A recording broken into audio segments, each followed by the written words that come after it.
Alessandro Pagani sobre esta toma de posesión en la que, como ya platicábamos con Manuel Ibarra, pues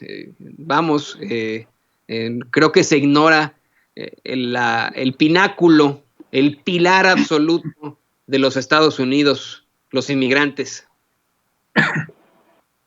Sí, yo comparto el análisis de mi compañero, el analista y periodista Manuel Ibarra, y añado al hacer hincapié de la cuestión de que nada va a cambiar en el sentido estratégico de las políticas de Estados Unidos fuera y dentro del mismo imperio. Es decir, Estados Unidos se basa básicamente sobre la cuestión de un ejército de reserva del capitalismo, es decir, toda esta masa de migrantes que vienen de países donde Estados Unidos en los años pasados, en las décadas pasadas, han hecho guerras. Y por eso esta migración forzosa que viene de estos países, en particular de Centroamérica, recordamos, no olvidamos lo que fue la guerra sucia en los años 80 en Centroamérica, pero también aquí en México.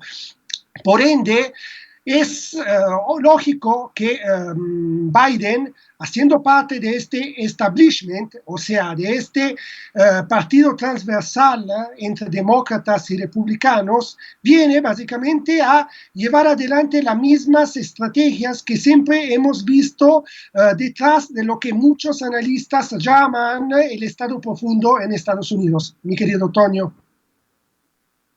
Entonces podríamos decir que simplemente se está tomando, perdón, es que quiero ampliar un poco sobre esto, Alessandro, solamente se estarían utilizando como material a los inmigrantes. En absoluto, es una fuerza de trabajo barata que Estados Unidos, en medio de una crisis orgánica del capitalismo, que no es solo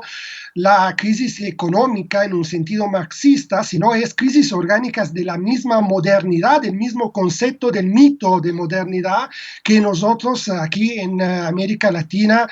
lo hemos vivido en una forma de guerra cultural, de guerra psicológica, o sea, este eurocentrismo, este occidentalismo que nos impone esos mitos desde el occidente y que por ende veamos a través de todo lo que es la amenaza, el tener a los migrantes que llegan en Estados Unidos bajo una amenaza continua a nivel legal, es decir, no reconocerle una ciudadanía y por ende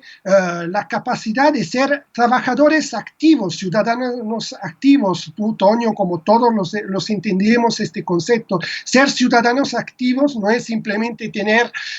en el anágrafe un reconocimiento en un pasaporte, sino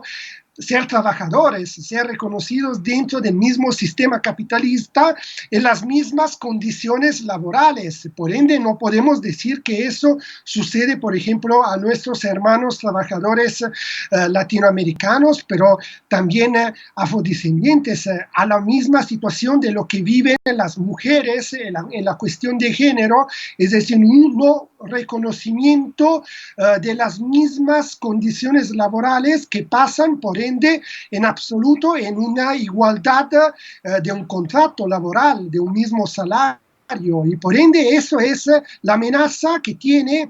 una divide e impera dentro del mismo impero, donde hay una América profunda de los que Estados Unidos, Trump en estos años ha llevado adelante como material de propaganda y por ende que se sienten como ciudadanos de serie B, pero que al mismo momento los mismos latinos que viven en Estados Unidos son ciudadanos de serie B al momento que no tienes un reconocimiento en el mismo contrato laboral donde uno trabaja, donde está ubicado en la cadena laboral en Estados Unidos, mi querido Toño. Así es, esto es muy interesante lo que nos plantea Alessandro Pagani. Esta situación es verdaderamente clara.